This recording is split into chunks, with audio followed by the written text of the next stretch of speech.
Los cielos tú adornas con color, tú te deleitas en mi despertar.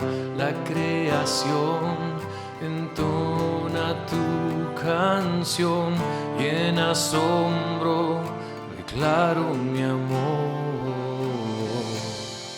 porque tú mereces todo, tú mereces todo, tú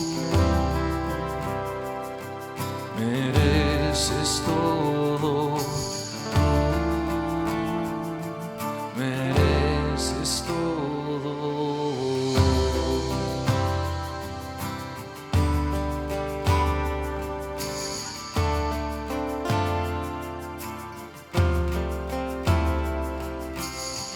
No es un secreto que me amaste a mí, fui la alegría que fue puesta ante ti. Tu devoción es suficiente, oh Dios, para darte todo, porque tú mereces todo.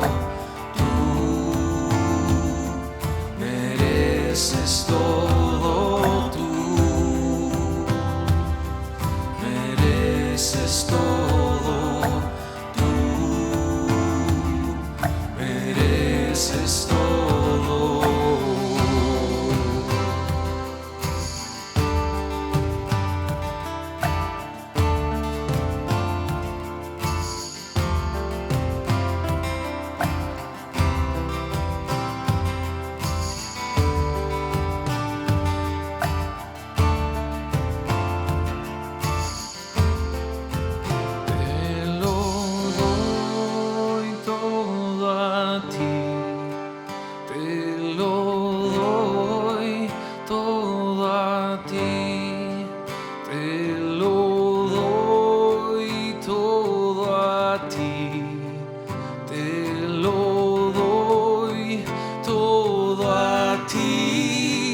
Nunca dejaré de entregarte, oh Dios, mi corazón,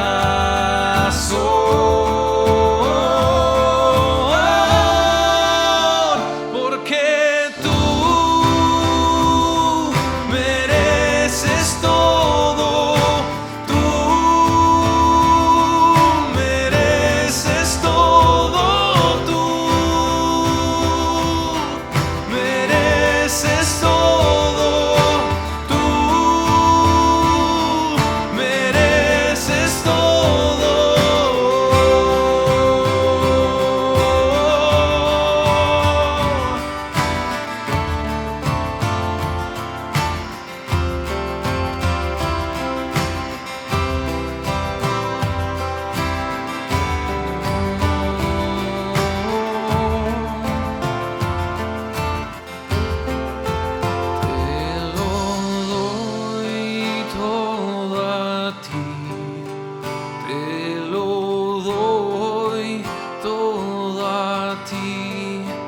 Te lo doy todo a ti, te lo doy todo a ti. Nunca dejaré de entregarte, oh Dios, mi corazón,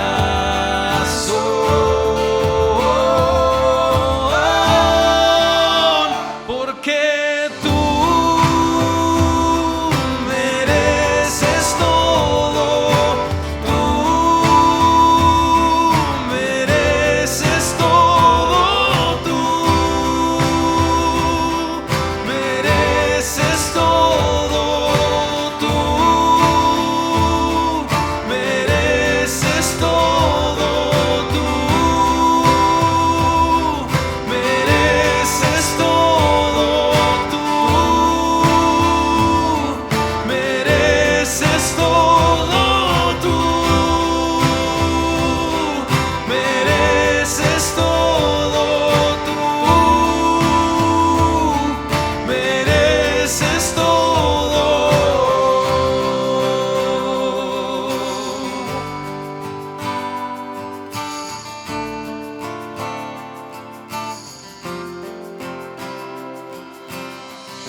acercar, a tu lado estar, que el cielo sea real y la muerte negar. Quiero oír las voces de ángeles hoy, cantando unidos, aleluya, santo, santo, poderoso, gran yo soy, al que es digno, incomparable, poderoso, gran yo soy.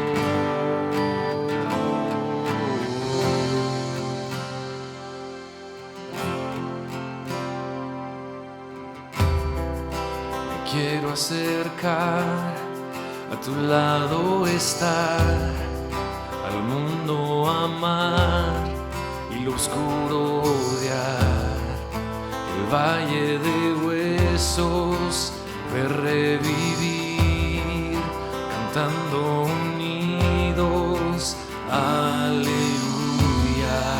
santo, santo, poderoso, gran yo soy, al que es digno, incomparable, poderoso, gran yo soy, aleluya, santo, santo, poderoso, gran yo soy, al que es digno, incomparable, poderoso, gran yo soy, gran yo soy.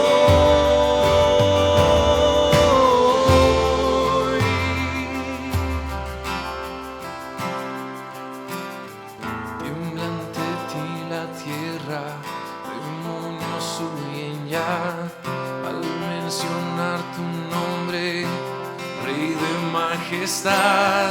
No hay poder infernal que pueda resistir ante el poder y la presencia de gran yo soy, gran yo soy, gran yo soy,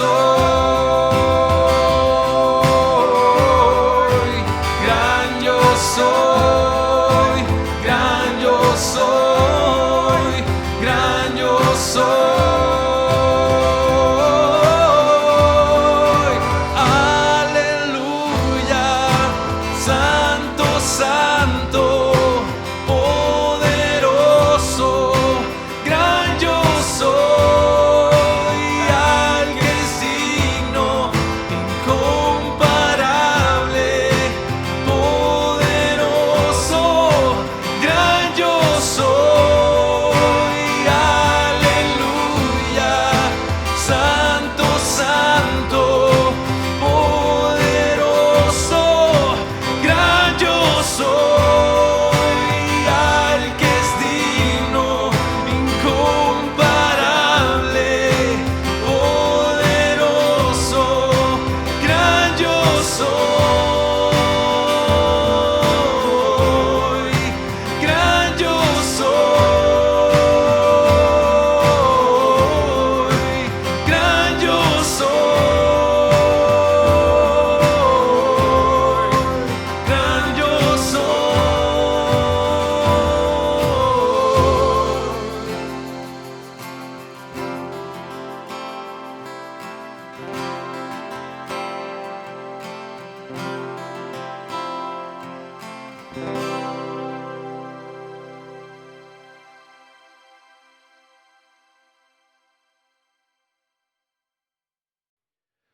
Hola Iglesia, bienvenido a este servicio especial donde las comunidades de Capilla Calvario, Iglesia El Jardín, Reino y Justicia y Comunidad Capital nos unimos para honrar el Domingo para el Huérfano.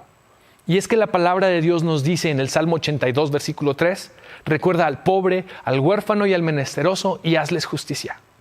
A continuación te presentaremos un video que nos narra la problemática que hay en México y nos presenta también los rostros de las familias en Chihuahua que hoy están haciendo la diferencia en la vida de un niño, niña o adolescente. Que Dios te bendiga.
¿Qué tal, hermanos? Buenos días. Como pueden ver, ahora estamos haciendo algo diferente. Estamos en una reunión unida con los pastores y amigos de las iglesias de Reino de Justicia, el pastor Aarón Lechuga, el pastor Carlos Sánchez de Iglesia Jardín y el pastor Abraham Lucero de Comunidad Capital. ¿Cómo están, pastores? Todo bien por acá, gracias a Dios, muy contentos. La verdad, contentos de verlos, ¿eh? Ya teníamos tiempo sin vernos y de pronto las conversaciones pues son muy animosas, ¿verdad?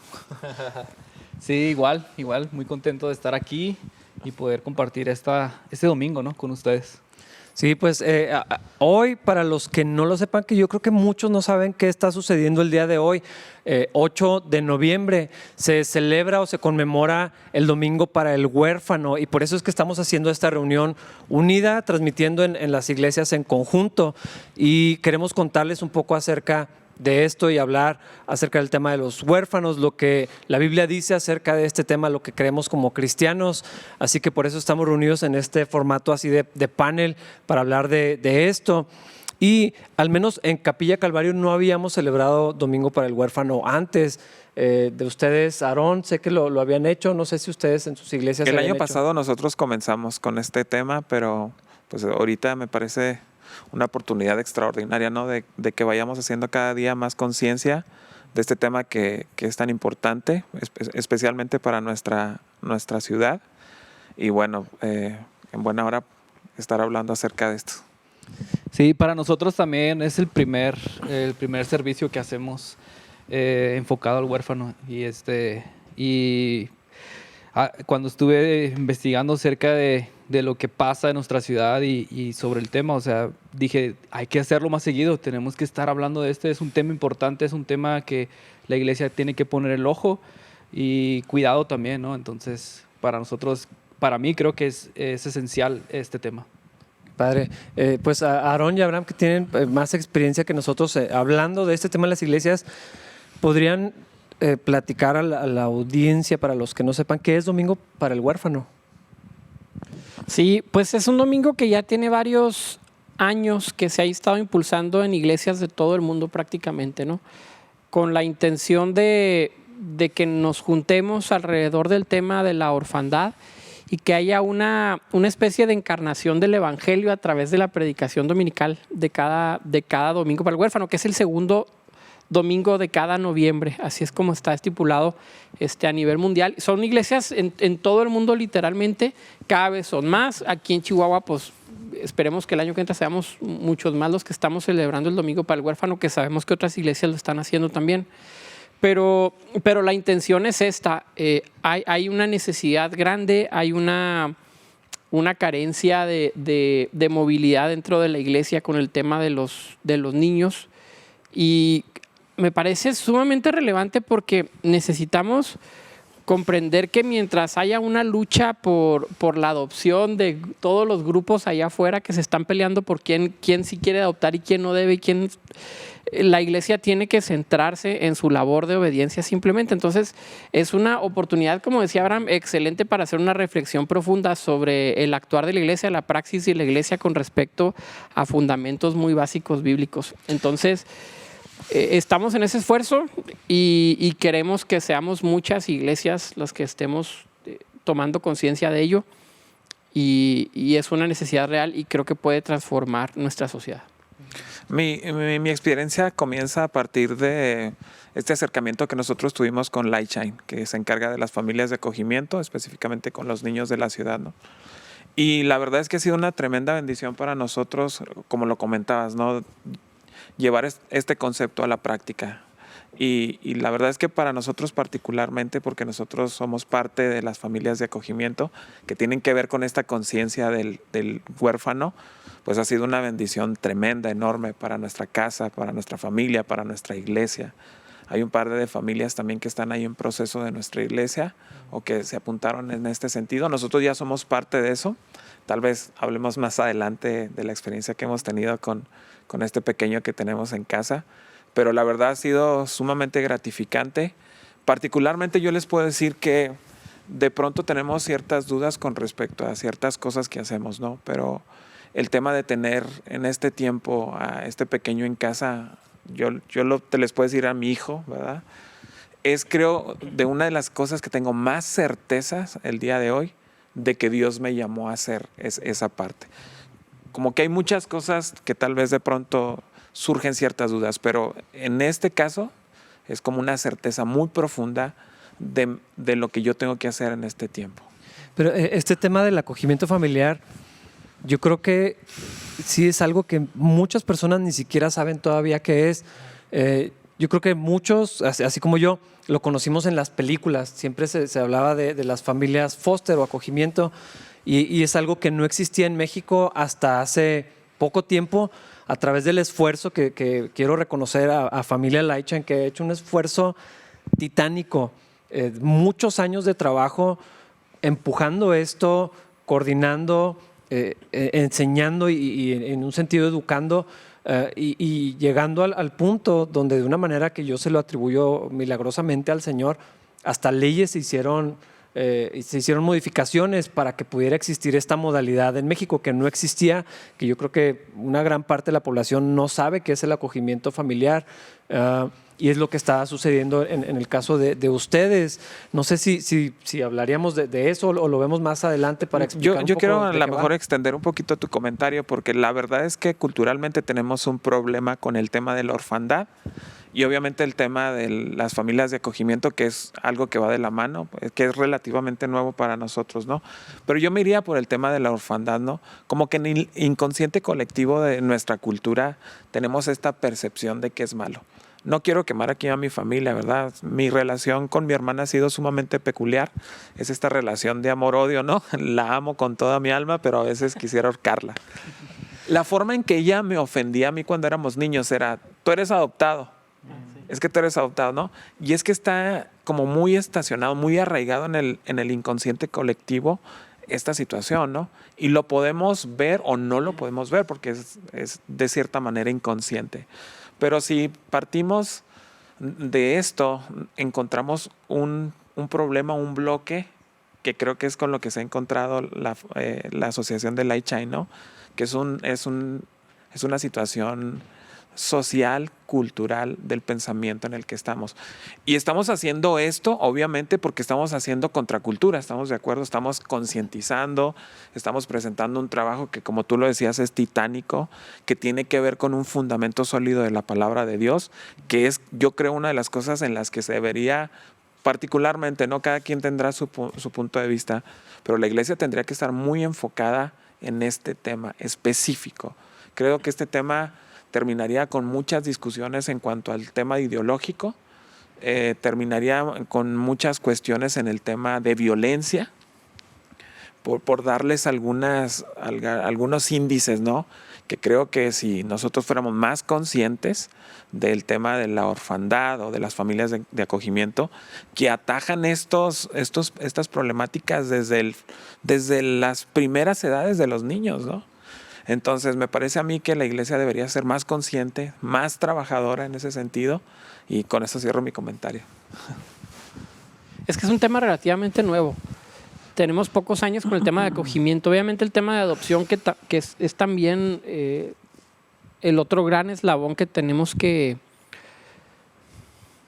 explorar como iglesia. El tema de la adopción y el tema del acogimiento. El tema del acogimiento es relativamente nuevo, tiene algunos pocos años. Entiendo que no es en todos los estados del país, pero es una manera introductoria. Es decir, me parece que funciona inclusive como un paso intermedio entre la adopción y el no hacer nada, ¿verdad? El acogimiento te permite, número uno, ponerle actos concretos a la obediencia a la palabra de Dios. Y número dos, te puede preparar para algo mucho más profundo, que sería: voy a adoptar o voy a dedicarme a un ministerio de misericordia como tal. Voy a disponer mi casa para que sirva como un lugar para los huérfanos, para los necesitados, etc. De ahí que una de las críticas que existen en este sentido contra la iglesia es eso: somos buenos para la retórica, tenemos el manual perfectamente aprendido, pero tenemos muy poca práctica. Y se están abriendo estas puertas que, como lo he mencionado en otras ocasiones, cuando aparecen ministerios o asociaciones civiles, como lo está haciendo Lightshine y otras más en el país, lo que nos están diciendo es: les estamos abriendo las puertas a las iglesias para que hagan la misión de la iglesia, para que entren, cumplan con la gran comisión. Y no solamente para que lo veas, que esto aplica en todos los sentidos con la gran comisión, no solamente es para que tú como iglesia digas que ya estás cumpliendo, sino que todo el sentido de la gran comisión es por los demás. Es decir, la gran comisión tiene una faceta un poco peculiar, porque nos habla hacia nosotros, pero no para nosotros. Y a veces creemos que nos habla a nosotros para nosotros. Yo como iglesia tengo que hacer esto porque a mí me beneficia, porque a mí me edifica, porque es algo bueno para mi iglesia, para mis datos, para mis estadísticas. Pero la gran comisión nos habla a nosotros, pero no es para nosotros. Tenemos que ir por los niños, o tenemos que ir por los que están en las cárceles, o tenemos que ir por las viudas, o por el extranjero, huérfanos, etcétera. los ancianos. Los ancianos. O sea, hay muchos indicativos bíblicos. Entonces, ahí es donde estas puertas, yo lo veo como que nos abren la puerta y nos dicen: ahí están los campos listos para la siega, ¿no? Vayan y hagan discípulos. ¿Qué significa? Que a lo mejor tu hijo Abraham va a estar con ustedes el tiempo que Dios disponga, porque no sabemos si como acogimiento va a durar mucho tiempo o va a durar poco tiempo, pero el tiempo que Dios disponga es una semilla sembrada poderosa en el corazón de Él, que eventualmente va a dar fruto. Entonces, a mí me cayó el 20 un día y dije: nos abrieron un campo inexplorado y nos dijeron: ahí están. No tienen que hacer nada. Oigan, o sea, ¿quieres discipular? Llévatelo a tu casa. Claro. A mí me gustaría sumar al comentario, no sé si el moderador me lo permita, ¿verdad? O el árbitro. O el árbitro. Lo que pasa es que yo recordaba un par de historias que había leído en ciertos libros, ¿no? De cómo la iglesia primitiva empezó a crecer, específicamente dentro del Imperio Romano, ¿no? El Imperio Romano tenía algunas cuestiones morales muy específicas y problemas muy graves, ¿no? Por un lado, el tema de la ideología de género, por así decirlo, estaba de forma increíble, ¿no? Se crea la figura del matrimonio como protección de la ciudadanía del Imperio Romano, pero había otras cuestiones en particular, y el tema del aborto, por así decirlo, ¿no? Porque el aborto de alguna manera no se practicaba por lo peligroso que representaba el aborto. Entonces la ley dictaba que si tú, al nacer una niña o alguien que estaba en situaciones de mal físicamente, tú lo podías matar con absoluta libertad, ¿no? Entonces el Imperio Romano tenía muy poca humanidad, por así decirlo, ¿no? Esta percepción acerca de la vida la tenía por los suelos. Y el día de hoy vemos esta situación, ¿no? Pero hay algo bien interesante, que quien atendía las problemáticas del Imperio Romano era justamente la iglesia. Los ancianos eran tomados como personas de segunda clase, la iglesia atendía a los ancianos. Teníamos esta situación de la muerte de las niñas o de los niños, y la iglesia adoptaba, creó orfanatorios, creó asilos de ancianos, creó hospitales para atender a todas estas problemáticas, y en consecuencia de eso la iglesia creció. ¿Estamos de acuerdo? Entonces, les digo por esto, porque hay muchas estadísticas que dictan que, podemos decirlo denominacionalmente o particularmente en la iglesia no está creciendo. La iglesia se está multiplicando porque entre los cristianos se casan, tienen hijos, pero es un índice de crecimiento, una tasa muy bajo. Y el porcentaje de cristianismo a nivel mundial se ha mantenido en los últimos montón de años, ¿no? No ha habido un crecimiento porcentual en cuanto al cristianismo a nivel mundial. Excepto en algunas zonas, ¿no? China, Sí, pero a nivel mundial el promedio sí. Pero en general.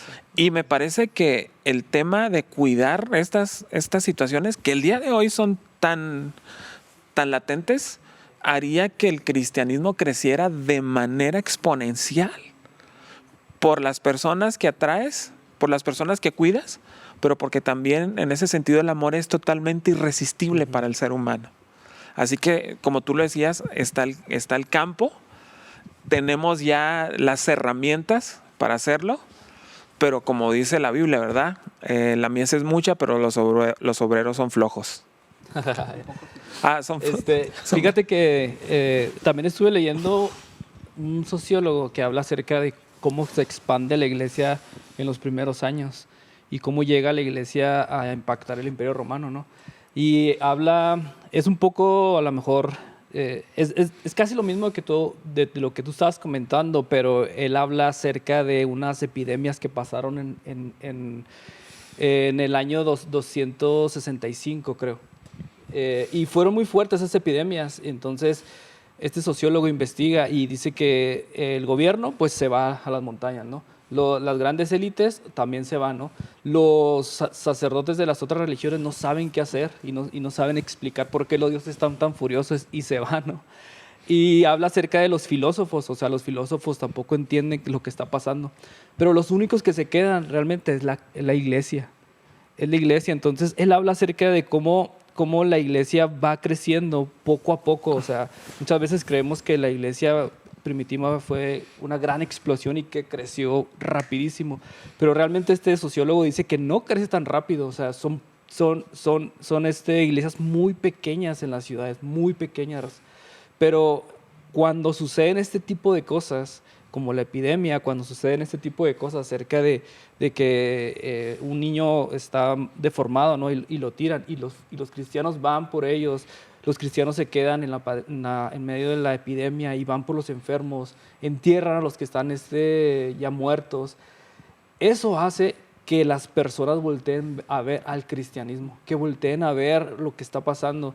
Y es impresionante, ¿no? O sea, me impresiona mucho porque vemos mucho en Hechos acerca de cómo los apóstoles van y hacen milagros, ¿no? Y dice, o sea, hacen milagros, pero este sociólogo no dice que por muchos milagros, o sea, la iglesia se expandió.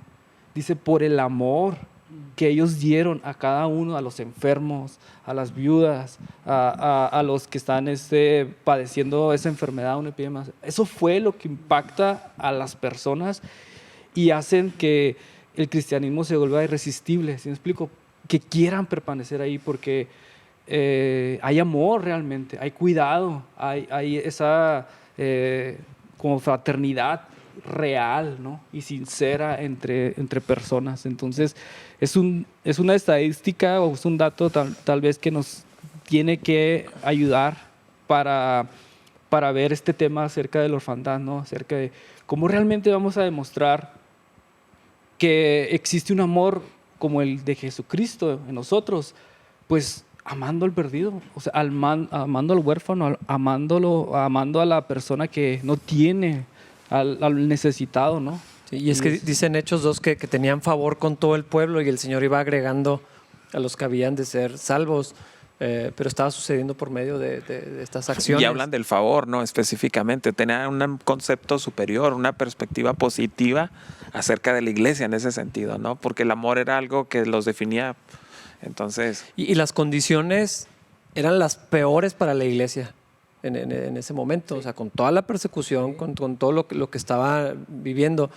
Y a mí me parece muy interesante que por lo general buscamos o esperamos las condiciones favorables para actuar. Pero si en algún momento la iglesia, que históricamente pues siempre ha sufrido persecución y abusos y todo esto, pero en la peor de las épocas para la iglesia estaba sucediendo esto, estaba creciendo estos ministerios y eso tiene que decirnos algo, ¿no? También que de pronto nosotros. creo que es como el pretexto más importante que los cristianos tenemos. No estoy preparado, en el momento no tengo dinero, no tengo los recursos, el espacio. Y es que lo cierto es que nunca lo tendremos si no lo hacemos o lo vemos desde la urgencia. Hay que hacerlo y actuamos en consecuencia a la urgencia, ¿no? Pero sí me parece muy importante resaltar ese punto, Aarón.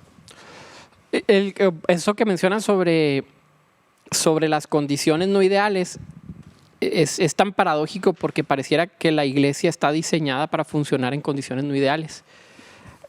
Cuando ha habido mayor persecución es cuando más crecimiento hay, cuando ha habido una opresión por diferentes culturas, por diferentes medios, gobiernos, etcétera, pareciera que la iglesia toma una fuerza que no tiene bajo otras circunstancias.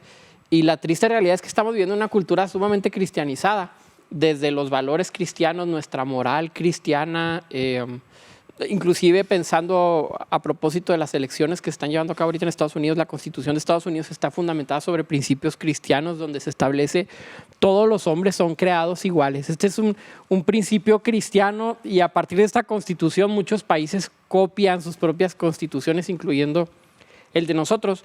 Pero está tan cristianizado que hay tanta oferta que realmente el costo es muy poco. Cuando estamos en un desierto, el agua tiene un significado poderoso, aunque sea muy poca agua. Pero si estás en un lugar de abundancia, no te vas a alimentar de agua, vas a tomar Coca-Cola o lo que más daño te haga. Y pareciera que en nuestras sociedades hay tanto cristianismo, hay tantas ofertas de tipos de cristianismos, de iglesias, de mensajes, predicaciones, YouTube, libros, todo lo que haya, ¿no? Incluyendo nuestra cultura, nuestros sistemas morales, como ya lo mencioné, etcétera, que entonces la iglesia se topa con una situación tan contradictoria donde movilizar a la iglesia resulta en algo muy difícil. Para hacer la obra que tiene que hacer necesitamos crear condiciones o aventarte una super predicación y que el Espíritu Santo haga un milagro, pero te aventaste 40 días de ayuno. El problema es que no puedes ayunar 40 días cada semana. O sea, si no, pues estaríamos bien suave, pero tienes que ayunar 40 días y que venga una obra del Espíritu Santo y la iglesia se empieza a movilizar, ¿no? Eso es, y no estoy hablando de pastores, congregaciones, estoy hablando de iglesia, incluyéndonos a todos nosotros como parte del cuerpo de Cristo. Entonces, ahí está el reto. A mí me parece que ese es el eslabón débil que tenemos ahorita como iglesia cristiana en la ciudad de Chihuahua, hablando en particular, en que consumimos demasiado cristianismo en exceso y eso nos adormece, nos pone en un letargo. No digo que consumas algo no cristiano, digo que si consumieras poco y lo hicieras, sería mucho mejor delante de Dios. Escuchar un poco y obedecer que escuchar mucho y no hacer nada. Sí, es que se vuelve trivial, ¿no? Se vuelve así como, pues lo asumes, es tu contexto, es tu círculo social, es tu familia, es lo que vives. Mis hijos ya van a la escuela dominical, ¿ya qué más tengo que hacer? Ya estamos los 4 del otro lado, ya para qué me preocupo, ¿no? Ya compramos nuestro pase para el más allá y gracias a Dios mis hijos pues están bien y hacen los colorcitos y hacen esto. Y no se nos olvida la comisión que tenemos de parte de Dios, el mandamiento. Sí. Sí, definitivamente caemos en un consumismo bien... consumismo, ¿no?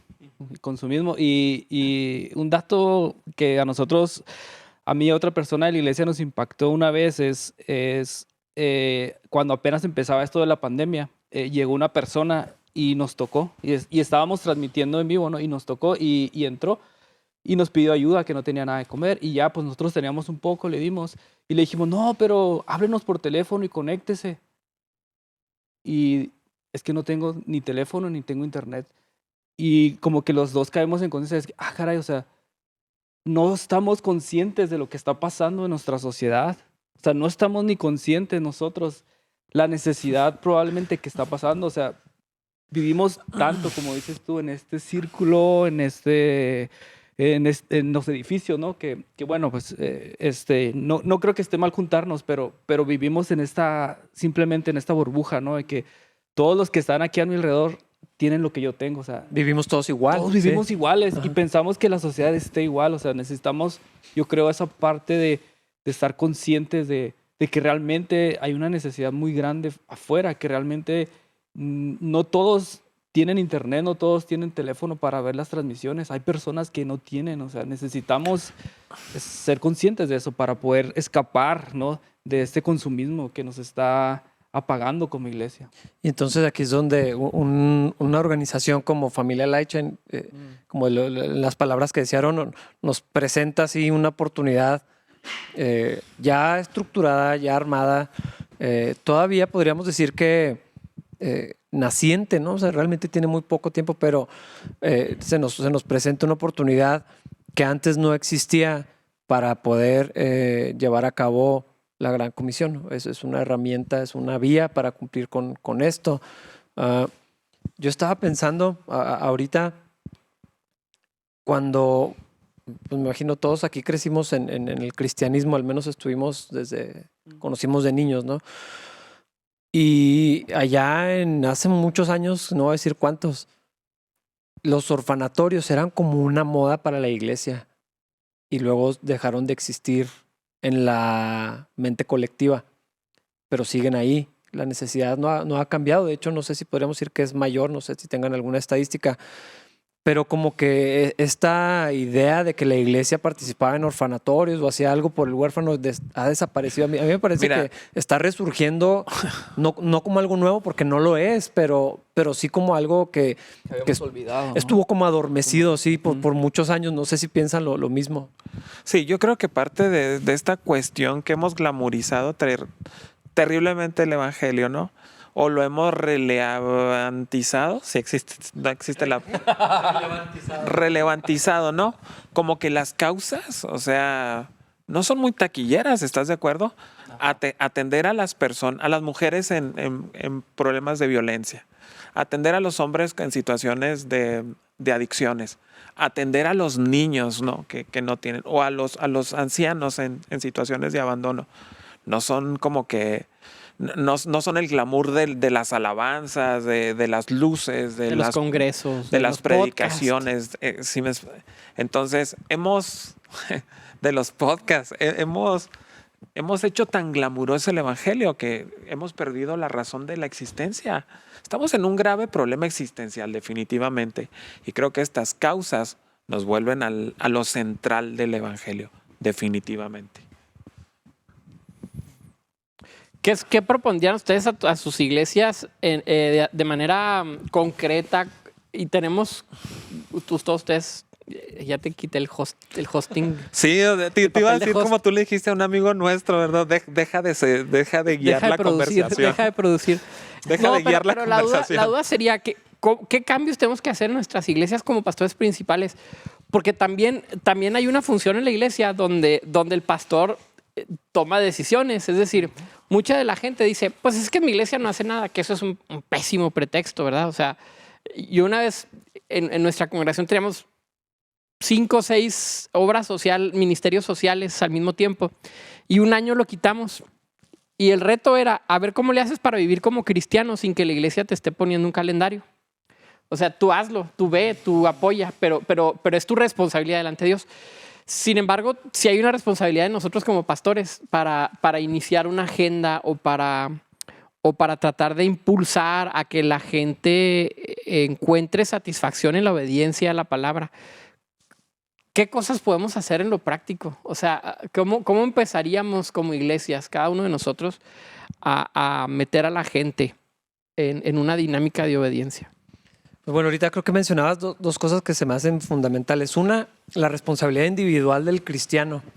Creo que se tiene que enfatizar y se tiene que enseñar y se tiene que insistir y se tiene que modelar para los cristianos, donde no dependan de la estructura. No todo se puede hacer organizacional. O sea, no puede, una iglesia no puede atender todas las causas sociales ni todas las oportunidades.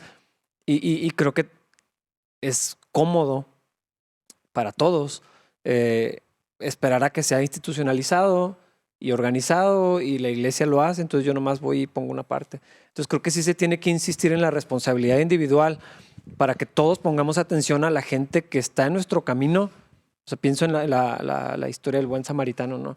O sea, ¿quién es tu prójimo? Pues el que está en tu camino, no el que está en el camino de Abraham.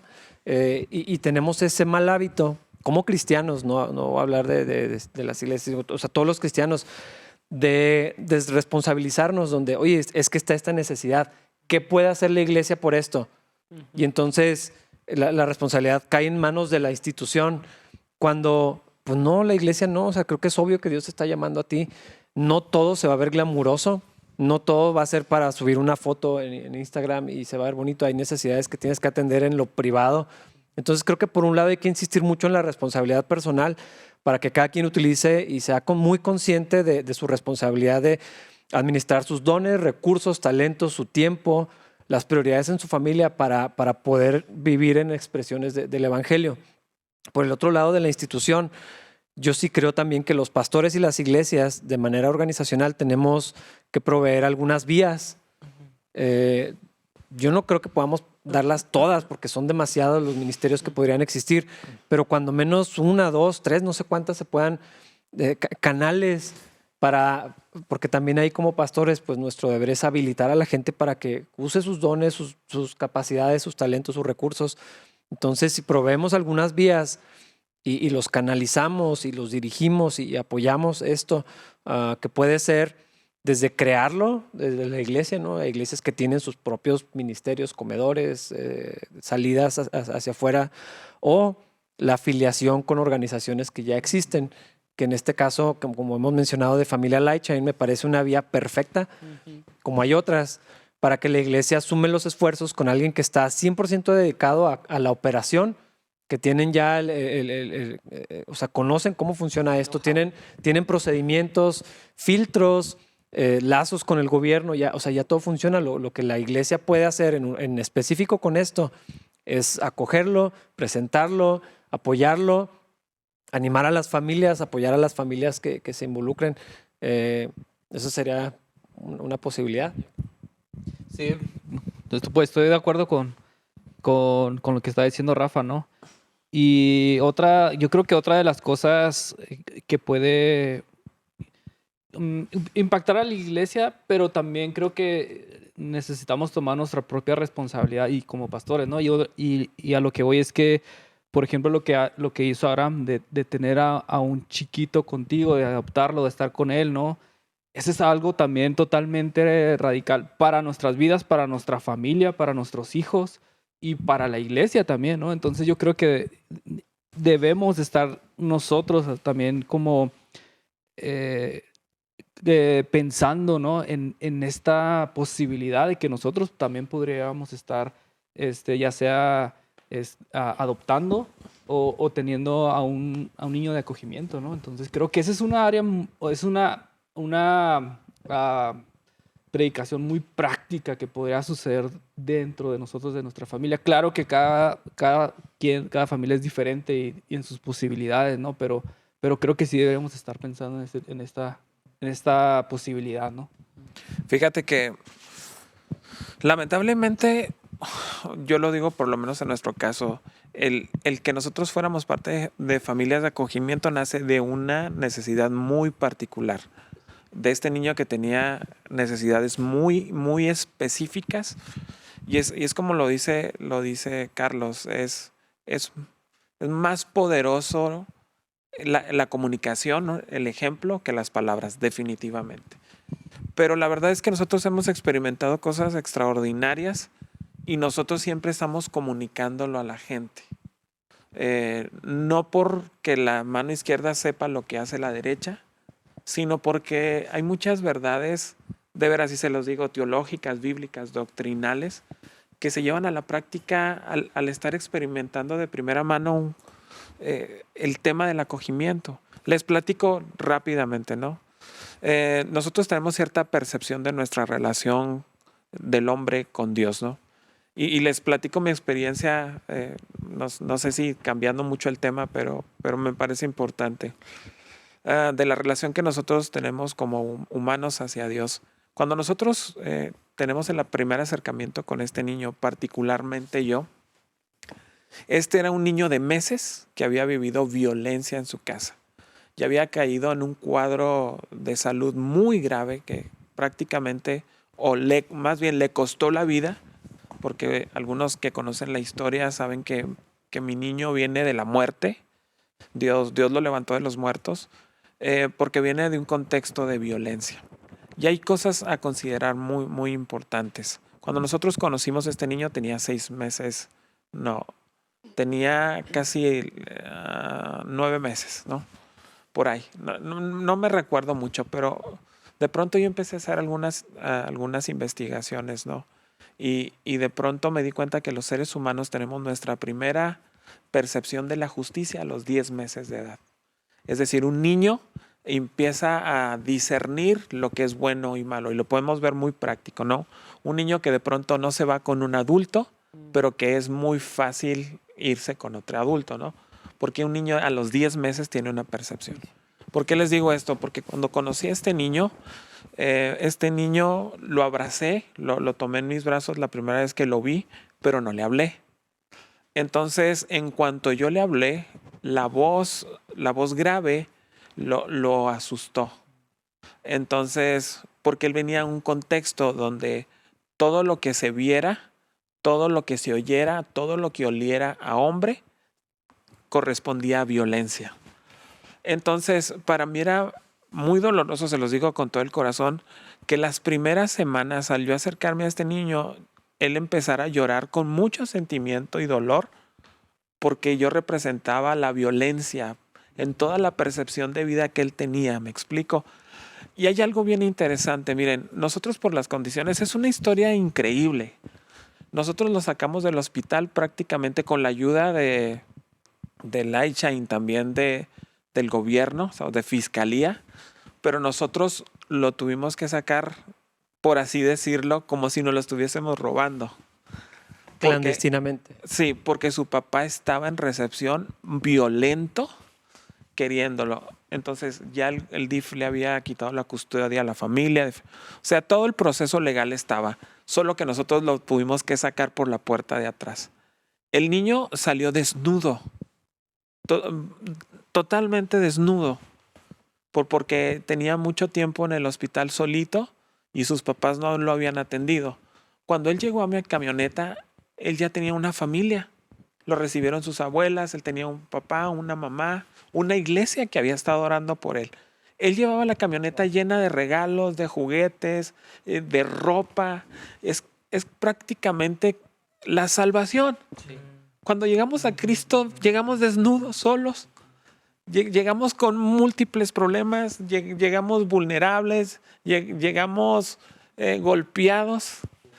Y sin esperanza, y de pronto lo tenemos absolutamente todo, una familia celestial, un padre celestial, bendiciones, pero de pronto me encuentro con este niño que rechaza mi amor, el amor paternal, y es la historia de la humanidad. Los seres humanos seguimos rechazando el bendito amor de Cristo Jesús hacia nosotros, por las experiencias pasadas que hemos tenido, porque alguien más nos golpeó, porque alguien más nos mostró a un Dios que no era el Dios verdadero, sino que era una falsa idea de lo que alguien intentó hacer, ¿no? Y Dios con su amor sigue hablándonos, sigue abrazándonos, aun cuando nosotros rechazamos su amor. El platicar todas estas historias y tenerlas de primera mano me hacían entender mucho el corazón de Dios y del mensaje de Cristo para nosotros, y el amor tan extendido que el Padre sigue teniendo aun cuando nosotros rechazamos su amor. Él sigue mostrando sus brazos de amor hacia la humanidad, y entender eso es algo extraordinario. Entonces, como lo decíamos al principio, la adopción, en este caso el acogimiento familiar, se vuelve una expresión visible de un evangelio que creemos, que vivimos.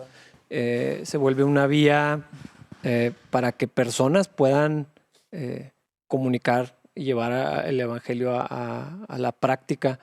¿Creen que esto sería adecuado para todas las personas? Porque creo que también tiene su complejidad y definitivamente vemos el valor, ¿no? de la acción, de lo que comunica, la transformación, cómo modela el evangelio de una manera muy tangible. Al mismo tiempo, no es la única vía, ¿no? para llevar a cabo el evangelio y vivir el evangelio, pero ¿qué sucedería, ¿no? si toda la iglesia quisiera hacerlo? O cómo podríamos hablar de esto hacia la iglesia, ¿no?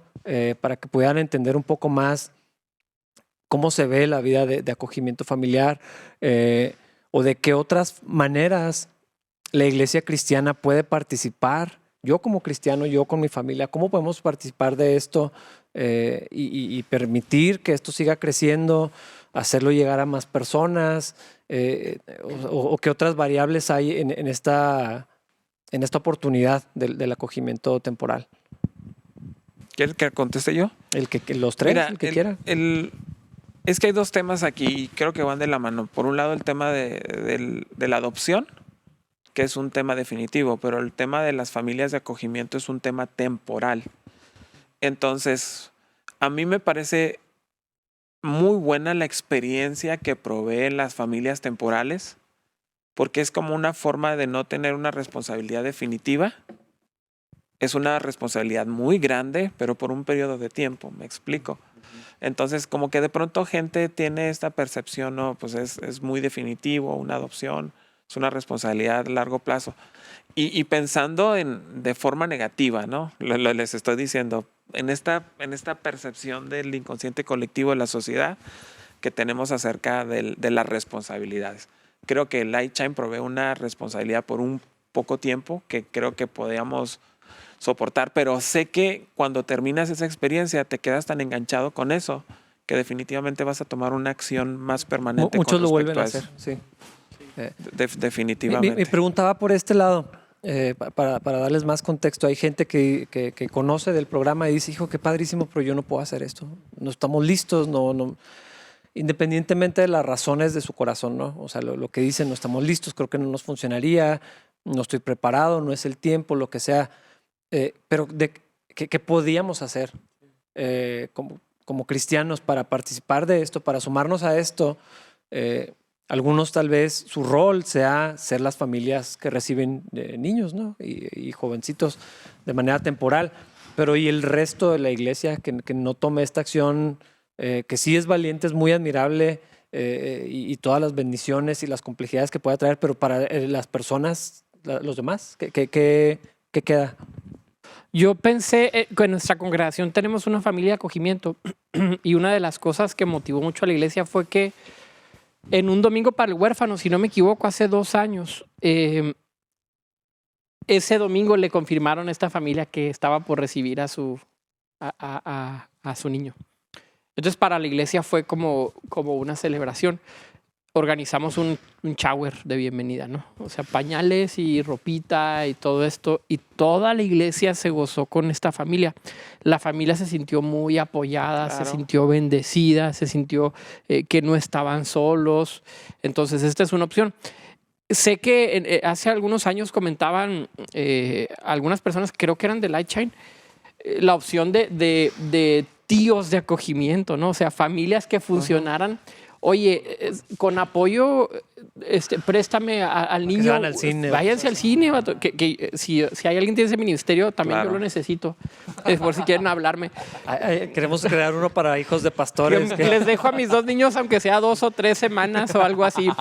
Pero y decían, alguien que pueda apoyar a este matrimonio. O no tiene que ser matrimonio, ¿verdad? Porque también los solteros pueden estar en acogimiento. Pero yo creo que no podemos poner una carga sobre la iglesia diciendo tienes que ser tú el que tengas a un niño de acogimiento o adoptar obligatoriamente. Ese es mi punto para Hay funciones y yo diría, haz algo para empezar. Y no esperes a que se acabe la pandemia porque queremos posponer todo hasta que se acabe la cuarentena, todo. Ese es un grave error. O sea, Todo tiene modalidad de carne asada, ¿verdad? Así que sí, ya que pase esto. Sí. yo digo, es domingo, es domingo. Mañana lunes tienes que hacer algo. O sea, necesitas acercarte o con una familia que ya está acogiendo a alguien, o con un ministerio, o tú acercarte con una casa hogar. El año pasado tuvimos a un director de una casa hogar, de la casa hogar Carique, que está aquí muy cerca a Gabo. Y es un muchacho, creo que no tiene ni 30 años, recién casado, y tiene 12, 13 hijos viviendo en su casa. Hasta prepa tiene niños, ¿no? O sea, le saca bien poquito, y su esposa, que tiene no sé cuántos años, 25 años, les ayuda con las tareas a las chicas de prepa, y me invitó a su casa una ocasión y dije, qué bárbaro, qué ministerio tan poderoso. Y es una gran familia. Acércate con ellos, bendícelos, búscalos, dales ánimo, prepara algo en Navidad, dales una ofrenda. O sea, el chiste es que no te quedes inactivo, yo diría. Claro, y luego también otro asunto es que los niños necesitan todo el año.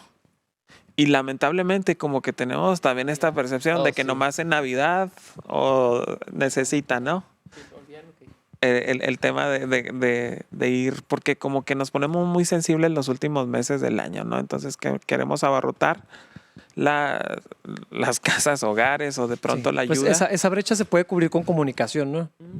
Para estar enterados que es una necesidad y que no suceda eso. A mí, así rápidamente, una vez en un asilo, me dijeron, fuimos de donde yo estaba trabajando, me dijeron que padre que vienen, pero la verdad es que todo el mundo viene en esta fecha y se nos echa a perder lo que nos regalan, y el resto del año estamos batallando. Sería ideal que vinieran en abril, en julio, o sea, en cualquier otra fecha que no sea Navidad. Nada más como un apunte, ¿no? Pero creo que eso se puede resolver con comunicación. Y acercándote a las instituciones que ya están muy especializadas en el trabajo, ¿no? Digo, la experiencia que tiene Gabo con ese tema, ya la experiencia que tiene Lightshine, nos hace que el aporte que podamos tener tenga un valor agregado, porque ya está muy direccionada y específica. Entonces, pues acérquense a todas estas instituciones, específicamente, bueno, a Lightshine, que es nuestro sponsor, ¿no? que Coordinador de este fin de estamos aquí, semana entonces, para el que hace un huérfano. trabajo, y no solamente hace el tema del acogimiento, ¿no? Tiene otras áreas ahí Sí, en las que trabaja. Acérquense, es una asociación extraordinaria. sí. Oigan, pues se nos fue rapidísimo los 45 minutos. ¿Quieren hacer algún apunte final, algún comentario para que podamos ir cerrando esta transmisión? Pues yo si puedo decir algo acerca de qué me quedo con esto, yo creo que el amor, ¿no? El amor que debemos expresar hacia el necesitado, hacia nosotros mismos también, eso es esencial y en cualquier momento de la vida, ¿no? O sea, como decían, no ahora en Navidad, ¿no? Hay que empezar a ver en qué áreas está sufriendo Chihuahua, en qué áreas está careciendo Chihuahua, porque es la oportunidad de la iglesia para poder que la iglesia realmente sea una iglesia impactante, ¿no? Para nuestra sociedad y para que la iglesia pueda crecer y para que la iglesia pueda realmente estar enfocada en el reino y la justicia, ¿no? Que Jesucristo nos dice. O sea, enfóquense en esto, ¿no? En lo que es mi reino y mi justicia. Y todo lo demás, pues yo se los voy a dar, ¿no? Y creo que hemos perdido ese enfoque del reino y la justicia. No estoy hablando de... Habla de jardín, de capilla. Juan Escutia, 1850. No, pero... y recuerden Chihuahua como el cielo. No, creo que esos eslogan que tenemos muchas veces. Lo sacaste ya de su aplicación, Aaron. Qué triste. Bueno, ya me Mataste su punto, Aaron. Ya me gracias. Mi punto, gracias por... No, pero es eso, ¿no? Yo creo que el cristianismo ha perdido ese tipo de enfoque en el reino y su justicia. ¿Y qué es eso? Y enfocarnos en eso y preocuparnos por el huérfano es su reino y su justicia. Es lo que Jesucristo quiere que hagamos. Sí. Abraham. Estamos en conclusiones, ¿verdad? Sí. Podríamos diferir el punto que quiero tratar con ustedes. Pero bueno. O sea, nos va a tomar otros 10 minutos más. No, 1 minuto, 2 minutos.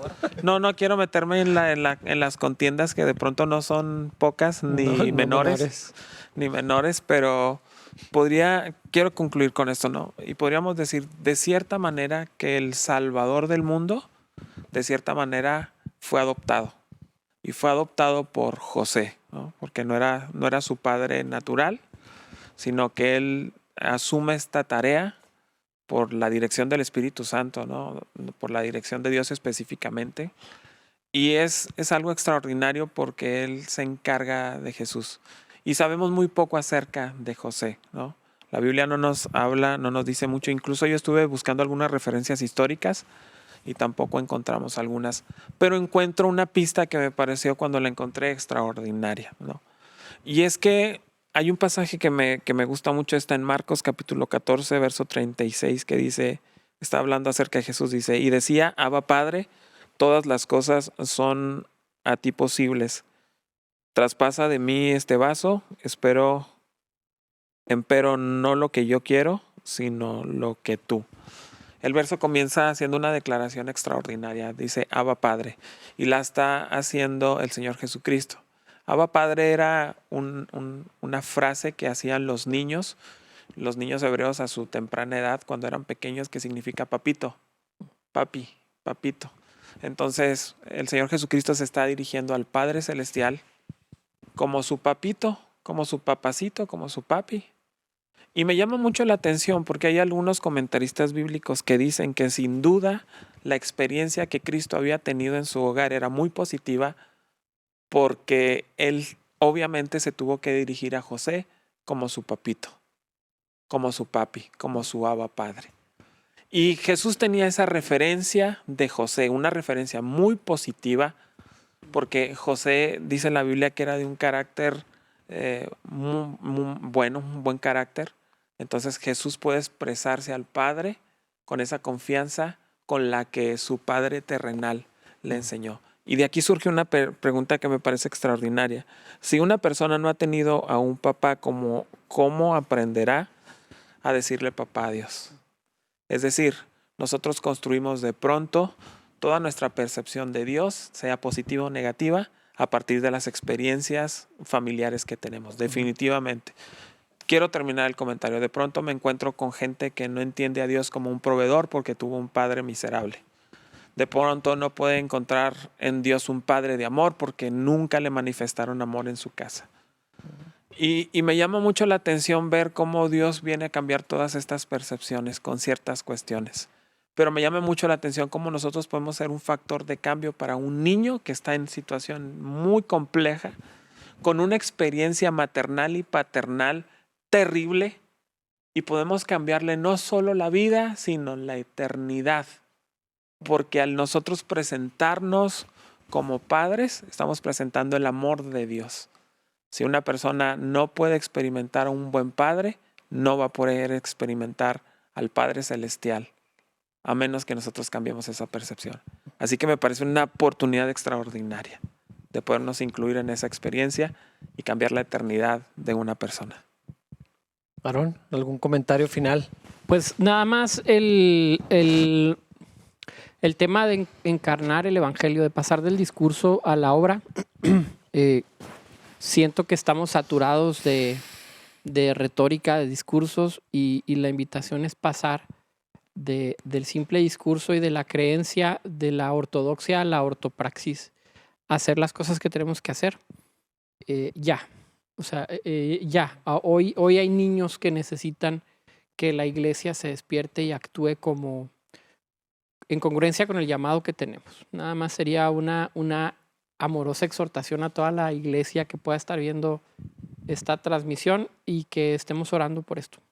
Muy bien, pues muchas gracias, pastores, por venir a visitarnos a Capilla Calvario. Esto no es una transmisión de capilla, solamente estamos aquí como anfitriones, hermanos de nuestras 4 iglesias de Comunidad Capital, de Jardín, de Reino y Justicia y de Capilla Calvario. Esperamos que se hayan sentido bendecidos, que sean exhortados, animados, confrontados también por el mensaje que estuvimos platicando, y que el Espíritu Santo los mueva a poner acción en estas cosas, a cada quien donde Dios nos ha llamado, y todos participar de la obra que el Señor nos ha encomendado, de llevar el Evangelio y hacerlo visible para todas las personas.